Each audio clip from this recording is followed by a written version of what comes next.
किसान भाइयों, मेरा नाम है राहुल जवान और मैं हूं इस समय किसान कार्यशाला में।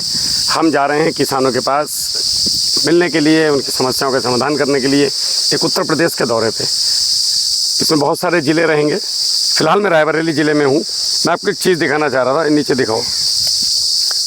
ये देखो, ये यहाँ पे दीमक है जिसको आप लोग मारने की दवाई डालते हो।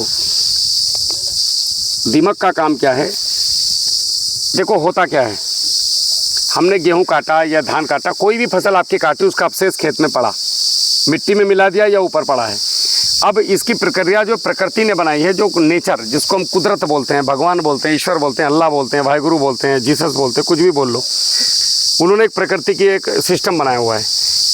अपने आप सब कुछ होता है, यहाँ पे करना कुछ नहीं पड़ता है। हर एक को हर एक की ड्यूटी दी गई है।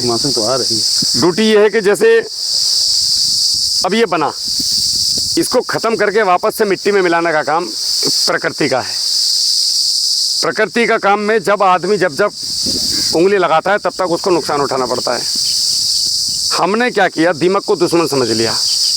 जब ये पौधा ज़मीन पे जाके पड़ा और ये मृत हो गया, इसका जीवन काल ख़त्म हो गया, अब इसको डिकम्पोज करने के लिए बैक्टीरिया और फंगस इस पे काम करेंगे।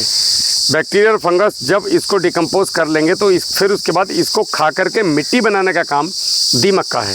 अगर आपने दीमक को मार दिया तो जितनी भी वनस्पति, चलने फिरने वाले जीवों की या ना चलने फिरने वाले जीवों की बॉडी हैं, वो भी डिकम्पोज नहीं हो पाएंगे और इस दुनिया में सड़न और फंगस और बैक्टीरिया बीमारियाँ पैदा हो जाएंगी। तो प्रकृति ने दीमक को बनाया है मिट्टी बनाने के लिए। अब कैसे बनाते हैं मैं उसका लाइव प्रैक्टिकल दिखाता हूँ। इधर लाओ। अब ये देखो, ये यहाँ पे एक गेहूं का पौधा है, ये यहाँ से यहाँ तक पड़ा हुआ है, यहाँ से यहाँ तक। इधर से ला बेटा, मेरे पीछे से दिखाओ। ये देखो, यहाँ से शुरू हुआ है ये पौधा और ये यहाँ तक गया था। अब इसको कितने को देखो दीमक ने वो बना दिया मिट्टी। ये देखो, ये खा लिया और इसको दीमक ने ये देखो मिट्टी बना दिया। ये यहाँ तक, ये ऐसे था, इसको भी बना दिया, इसको भी बना दिया। अब दीमक इसको खा करके मिट्टी बना रही पूरे को। ये देखो, ये तो दीमक का जो काम है, जो प्रकृति ने दिया है, वो ये दिया है कि जो चीज़ें जीवित हैं उनको दीमक नहीं खाती। दीमक का लॉजिक ही नहीं है जिंदी चीज़ों को खाने का, मगर हम लोगों ने खेतों में इनको छोड़ा ही नहीं। तो भाई भूख तो उसको भी लगती है, तो वो खाएगा क्या?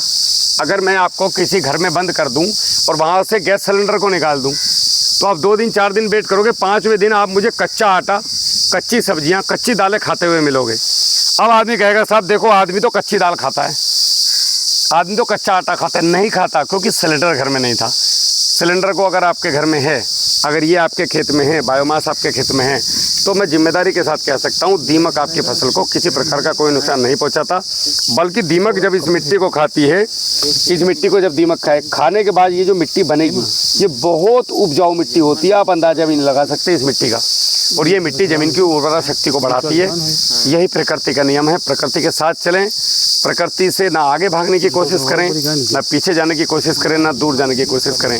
हम सब प्रकृति का एक हिस्सा हैं, खुद प्रकृति नहीं है।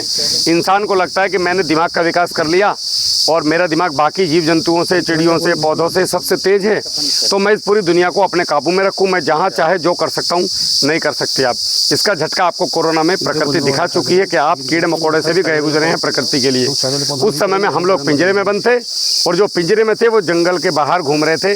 गाँव में नीलगाय, शेर, सियार, हिरन, मोर, ये सब गाँव में घूम रहे थे। बड़े से बड़ी साइंटिस्ट, बड़े से बड़ी टेक्नोलॉजी आप लोगों की फेल हो गई थी। किस कारण से? प्रकृति के सामने टक्कर नहीं ले सकते बेटा। हम प्रकृति के सामने चुईयाँ से, मतलब चींटी के सबसे छोटी चीज़ें हैं प्रकृति की नज़र में। तो प्रकृति का नुकसान ना करें, प्रकृति के साथ चलें। वो बहुत कुछ देती है, बहुत मदद करती है। आप लोगों से अनुरोध है कि दीमक की दवाइयाँ खेतों में ना डालें, बल्कि अपने खेतों में बायोमास डालें, जिससे दीमक आपका बने। जय हिंद, जय जवान, जय किसान।